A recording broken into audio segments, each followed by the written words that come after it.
Welcome to my workshop. You are watching Casual DIY channel. In today's video we're going to be making some dowels on a router table. This method is really useful when you need a dowels at a certain size and from a certain material. For example, you're building some sort of furniture and you need some special sized dowels for that. And you can use any type of wood you want for it.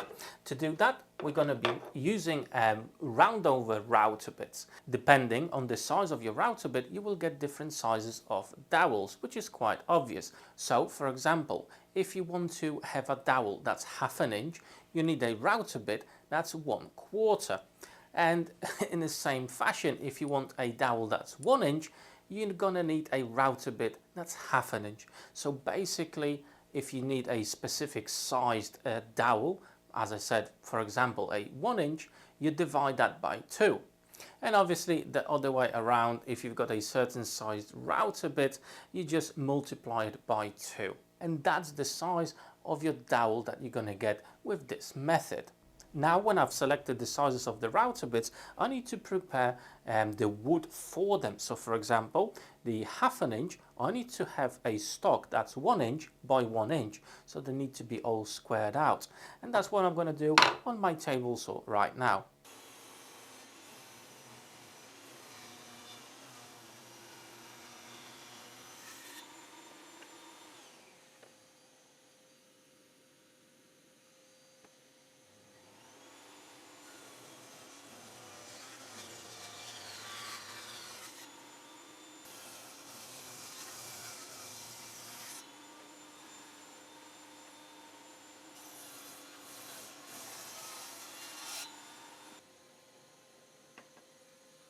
So the router bit blade just over here needs to be kissing, just slightly touching the bottom of the piece over here. So what I'm going to do, I'm going to marry that up to it. So at the minute, as you can see, it's too high. So I'm going to lower it down a little bit. Each time I'm just checking. There we go. That's absolutely perfect, okay? So basically the front of the blade of your router bit needs to be flush with the tabletop. As you can see, I've installed my router fence. Despite the fact that the router bit has got a bearing, I do strongly suggest that you use actually a router fence. It's a lot safer and you will get better results doing so. Okay, so how do you set this up is you need to make sure that the bearing is flush with the fence itself. Just slightly ever catching the bearing just like that. Now the way I'm going to do this cut, and I do recommend you do as well, is that I'm actually going to have square ends, okay?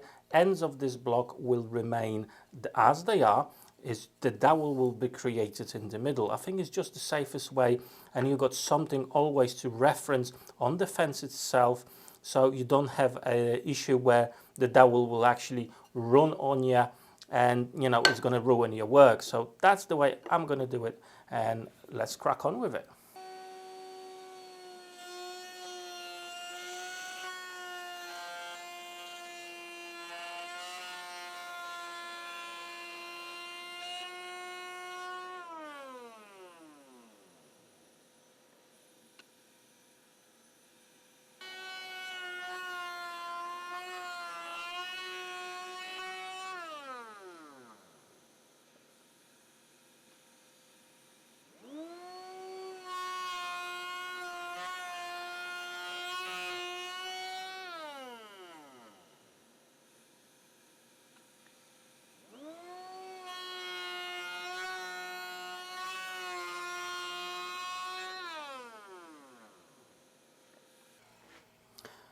And there you go. Now, if you've got some imperfections, like I've got a flat spot over here, that means the router bit needs to be a little bit higher. I'm going to adjust that and run the board again.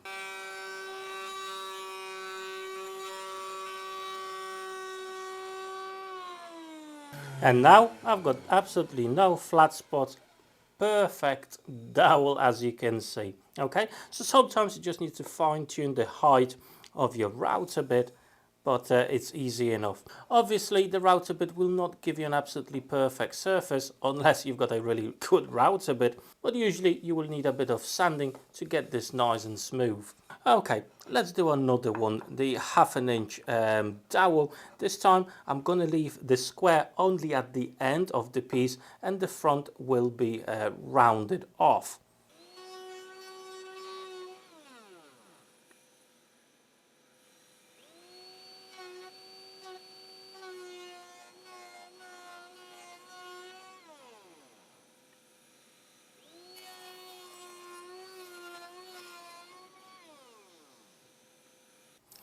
And there you go, another dowel is done, only with one end left square, just like that. No issues with it again, but to be fair, I do feel that having both of the ends square gives you far greater stability and it's just a lot easier to do. So definitely I would recommend this method with both of the ends being left squared. Now the final method would be just to run the whole board, the whole dowel through on all sides, not leaving any squared ends. However, I don't feel safe in doing that, so I'm not going to do it. I'm just going to complete this one again with both of the ends squared. I think it's just the best way and the safest way of doing that. If you're going to be doing all four sides without leaving any square ends, then you are running in the risk that the dowel will basically spin on you, and it's just dangerous to do in my opinion. Now what you're left to do, bit of hand sanding, perfectly nice and smooth. And now what's left to do is just to cut off these square ends. Obviously you can just use a handsaw, but in my case I'm just using my bandsaw to do that. And there you go guys, that's how you can make your dowels any shape as long as you can accommodate for the router bits and any material you need. And sometimes you do need that specific material for your projects. So as you've seen, even the smallest dowel, you know, no problem at all in making any size, obviously as long as you've got the router bit for it. So yeah, I hope you enjoyed this little video today. If you did, don't forget to drop me that like button down below, and please consider subscribing to my channel as I am trying to reach that 50,000 mark, 50,000 subscribers, and it would be absolutely awesome to reach that goal. And also, if you're interested in woodworking or projects around your workshop, jigs, anything like that, I've got some really cool playlists just for you, just over here. Go and have a look, click on those, and maybe a video will pique your interest. So hopefully I'll see you on those videos there. Take care.